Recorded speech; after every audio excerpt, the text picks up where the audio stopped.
Adam here with Brooksaw Antiques. Today we have this 1962 Hermes 3000 first generation vintage portable typewriter made in Switzerland. I'm going to show you how to use the functions and make sure they all work. I consider this the best typewriter of all time. This, along with the other generations, the second and third. This one is the first, which is the curvier top and all metal. The second generation is a squared off top, different knobs, all metal as well. And the third generation is a squared off, really boxy plastic shell. But they're all pretty much the same function and carriage. Up top is the adjustable paper guide. This helps you guide the page in straight. I'm going to line that up with the edge of the platen, which is the main roller that feeds the paper, and this is the paper support arm that flips up from the back. And this is the paper bale that sits on top. It's got two adjustable rollers, a scale, and the margins in red there indicated to set the margins. They're on the sides here. So say you wanted the margin right there, you just put the cursor where you want it, flip this switch, the silver switch here, and it sends the margin to that spot. If you want it closer to the edge, you hold the switch and push the carriage to where you want it, then let it go. I want it on the edge, so that's where I'm going to put it. This is your carriage release on the left side.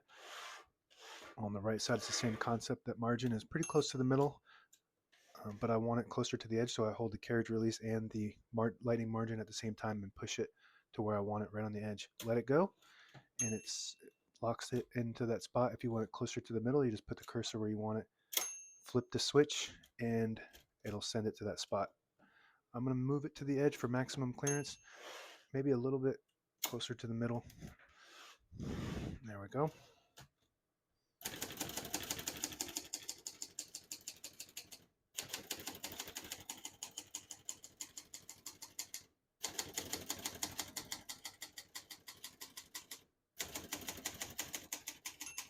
Once you hear the bell, you're at the end of the margin. Hit this line space, get you back at the beginning. It skips 1, 1.5, or 2 spaces. Right now we have it on single, but if you want 1.5, you just flip the switch down one notch. It skips 1.5. One more, it skips 2. We're going to keep that on single for now and finish typing.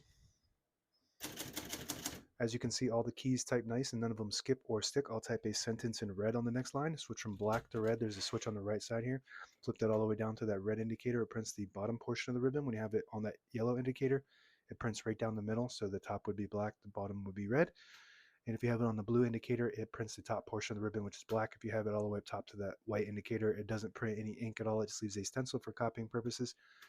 And you can, if you have a solid black ribbon, you can use up the ribbon 3 times by just changing it from the top, and then once that's all used up, you use the middle, and then once that's all used up, you use the bottom. So you get 3 chances to use the ribbon on this if you have a solid black ribbon, whereas most typewriters only have the top and bottom. So I'm going to move that to red to type a sentence.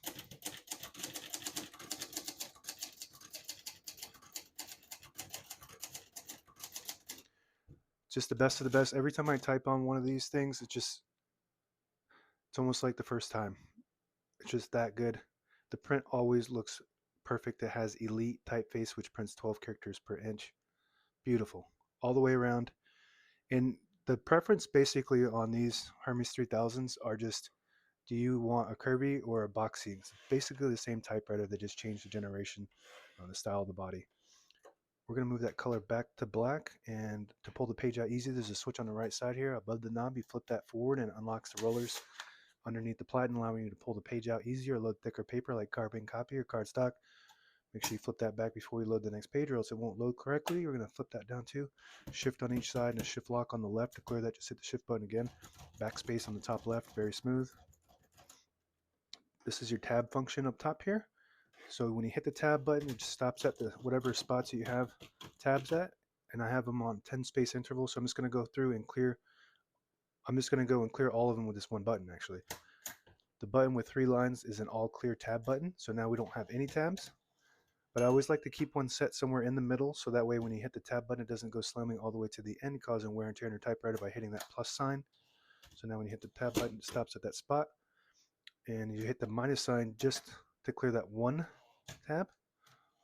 If you want to clear them all, you hit the 3 lines. If you just want to set one, you hit the plus. And this one has a really good drag. The harder you press it, the more drag you're going to get. So if I barely press it, it's going to go a lot stronger because it has a drag that pushes up on it. The more you push down, the more it pushes up. And this button here that has arrows going both directions is your margin release. When you get to the end of the margin, there's a mechanism that blocks you from printing. Hit that margin release, it will allow you to go all the way to the end. That works good. And the top spool cover pops off like that from the back and then hooks in from the front. All metal. All the brand new ribbons loaded on the left, so it's pulling clockwise to the right. If you want to switch that direction, you just flip the ribbon guide there, and it will pull counterclockwise to the left, and it will automatically swap to the other side once it reaches the end. If your ribbon has an eyelet in it, which is a mechanism that just pulls it like that, it's a little metal circle that's kind of stamped into the ribbon at the end. So that will automatically reverse on its own when you get to the end, back and forth. Oops. So this will snap in from the front like this and then pop down from the back like that. If you have it lined up correctly, there we go. This is your touch control here. The farther up you go, the more tension there is when you hit the keys. The farther down, the less tension. When it's on high tension, you do have to hit the keys harder for them to print, but they respond faster. So you just want to play with that to see what you prefer as far as touch goes. On the right side of the carriage, we already showed the carriage release, and there's a carriage lock down here too. When you flip it down, it releases the carriage and locks it in the middle. So when you have it in the case, which is just the lid on this model, on all the 3000s, you just get a lid that snaps on top like that. So when you have it in there, carrying it around, you want to have it locked so that it protects the escapement, which is a mechanism that allows the typewriter carriage to move one space at a time. When you type, push it down and move the carriage to the right will unlock that. And we already showed the carriage release on this side, super smooth. And if you pull the knob out, it disables the spacing so you can get to an exact spot on the page. You push it in, you get the clicks. Each one of those clicks is a half a space.